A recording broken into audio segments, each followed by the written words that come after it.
the church where everyone vanished. During midnight mass, the clock above the altar had stopped at 12:07 a.m. when the sound of the final bell echoed through the frozen air outside St. Agnes Church. Snow fell silently against the old wooden walls as the last note of the choir faded into something else, something that didn't belong. Inside, the pews were still warm. Candles flickered softly, their flames bending as if reacting to a breath that no one could see. The scent of burning wax and pine hung thick in the air, but there was no one left to breathe it in. Every soul in the church, men, women, children, was gone. The doors were still locked from the inside. The coffee in the fellowship hall still steamed.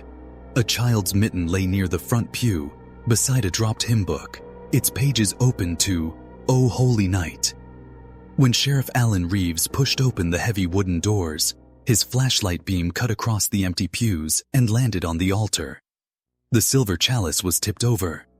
A crimson stain streaked across the linen cloth, still wet enough to glisten. "Hello?" he called out. His voice echoed back, hollow, unanswered. But underneath that echo, something hummed. A low, steady vibration coming from beneath the church floor. Alan froze, listening. It was faint, but it sounded like a choir singing from deep underground. Then, suddenly, silence. A week earlier, the town of Holbrook, New Mexico, had been alive with the excitement of Christmas Eve preparations. St. Agnes Church stood at the end of Main Street, a modest white building with frosted windows and a bell tower that hadn't rung right in years.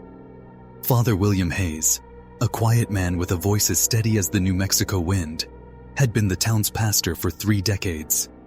He loved that church more than anyone. He'd seen weddings, funerals, baptisms, all inside those same walls. But lately, something had changed. The air in the sanctuary had grown colder, even when the furnace was on.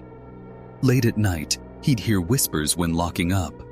At first, he thought it was the wind, but the voices seemed to form words, broken prayers, fragments of Latin he couldn't quite understand. He never told anyone, not until the night before Christmas Eve, when he found scratches beneath the altar floorboards, letters carved deep into the wood. They formed a single word: redeemed. That night, he dreamed of his congregation standing in the pews, eyes blank, singing in perfect unison while a dark figure watched from behind the cross. When he woke, the church bell rang once, though no one had touched the rope. Still, he told himself it was just the wind, just old wood, settling.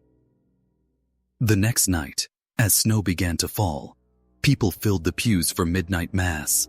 The choir sang softly, children held candles, and Father William smiled, relieved to see everyone together again. But when the clock struck 12:07, the bell rang once more on its own, and beneath the church floor, the humming returned, louder than ever.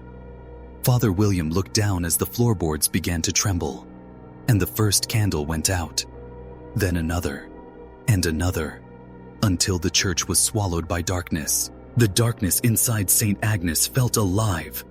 The air itself seemed to breathe, expanding, contracting, as if the entire building were holding something inside it. Father William's voice cracked when he whispered a prayer. The last of the candles flickered back to life one by one, but the light they gave was wrong, pale, bluish, as if it came from underwater. People began to stir, whispering. Martha Keene clutched her grandson's hand and said she heard music, but no one else could hear it at first. Then it spread, a faint melody rising from beneath the pews, the sound of a choir singing in perfect harmony. But it wasn't the church choir. Every note sounded reversed, stretched, like voices being played backward. Father William gripped the edge of the altar, trying to steady himself. "Stay calm," he said. "It's probably the pipes again." But the old wooden floorboards disagreed. They were trembling now, a low shiver that grew into a rumble. The lights overhead blinked, and a gust of freezing air rushed through the sanctuary. Every candle went out again, leaving only the glow from the stained glass windows, colored red by the flicker of lightning outside. The bell above the steeple rang once, then twice, though no one pulled the rope. And then came the scream. It echoed from somewhere in the back of the church. A single sharp cry, followed by the sound of running feet and a door slamming shut. When Father William and 2 deacons reached the hallway, the fellowship room was empty. A pot of coffee steamed on the table, and 3 chairs were overturned. On the wall above the coffee maker, words had been written in dripping black streaks. "Let them sing." Father William stumbled backward. One of the deacons whispered, "That wasn't there a minute ago." They rushed back toward the main hall, but when they stepped inside, the congregation was silent. Dozens of people stood perfectly still, facing forward, eyes wide open. Not one of them blinked. The choir continued singing, but their mouths weren't moving. The sound seemed to come from the air itself, circling through the rafters like wind trapped inside a bottle. Father William shouted, "In the name of God, stop this!" The moment he spoke, the organ played a single deep note on its own, so loud it rattled the windows. The bell rang again, and every candle in the church burst back to life in a flash of light. Then, everything stopped. The music, the trembling, the humming, gone. People blinked, gasped, looked around in confusion. A baby began to cry, and someone laughed nervously. It was over, or so it seemed. As Father William turned toward the altar, he saw something new on the floor where he had been standing.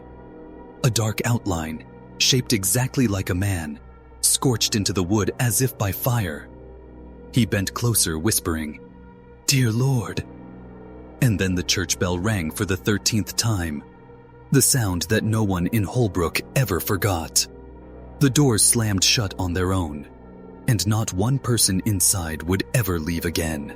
By sunrise, the town of Holbrook was waking to quiet snow and confusion. Cars sat parked outside St. Agnes Church, their windshields frosted over, untouched since the night before. The bell tower leaned slightly against the cold wind, its rope swaying on its own, as if something unseen still pulled it from above. Sheriff Alan Reeves was the first to arrive.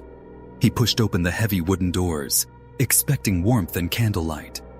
Instead, the air that hit him was icy, the kind of cold that didn't belong indoors. His boots creaked against the floorboards as he stepped inside and called out, "Father William." Nothing. His flashlight cut through the dim light, revealing the pews, perfectly arranged, hymn books still open, coats left behind as if people had vanished mid-service. Coffee cups sat half full on the back tables. A woman's purse was on the floor, its contents scattered. A wallet, lipstick, a Christmas card, but no people. Alan's radio crackled faintly, but even that sounded muffled, like the building itself was swallowing the sound. He felt something under his boots. A vibration, rhythmic and low. He knelt, pressed his hand to the floorboards. It was faint, but it was there. A pulse, slow and steady, as though the earth below the church was breathing. He followed it to the altar, where the wood looked darker, damp, almost burned. In the center of it was that strange outline, shaped like a man. The edges were black and jagged, as if carved by heat. Alan touched it, and the floor felt warm, almost alive. "Jesus," he muttered. Behind him, the church door creaked closed on its own.